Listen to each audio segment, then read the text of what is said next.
Obiskovalci so vnovič prisluhnili predavanjem o različnih temah, v avli Kulturnega centra Janeza Trdine pa je bil razstavni prostor podjetij in nevladnih organizacij, ki so jim blizu vrednote zdravega življenja. Z jogo so se sicer ljudje začeli ukvarjati z različnih vzgibov. Jaz sama sem začela vaditi jogo po operaciji, ker sem potrebovala eno vadbo, da se spet spravim v pogon, in joga me je že prej zanimala, že kot študentka sem gledala te jogijske knjige.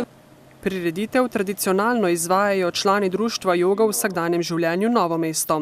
Namen prireditve je ozavestiti pri ljudeh razumevanje in občutek za to, da je zdravje dobrina, do katere se moramo v bistvu spoštljivo obnašati, da zdravje lahko dosegamo na več načinov, ne samo z medikamenti, ampak tudi z zdravim načinom življenja. Prireditev je super, zelo mi je všeč. Mislim, da je prav, da ljudje več naredijo za svoje zdravje, posebno še v teh kriznih časih, ko imamo strese, ko negotovost recimo delovnega mesta. Ali je Novo mesto res zdravo mesto?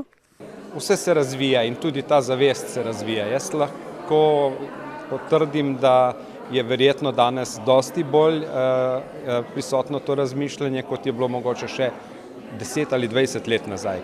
Pomeni, da smo na poti, ne? Sicer pa nikoli ni tako hudo, da ne bi mogli narediti še nekaj zase, meni Bole Hribovškova.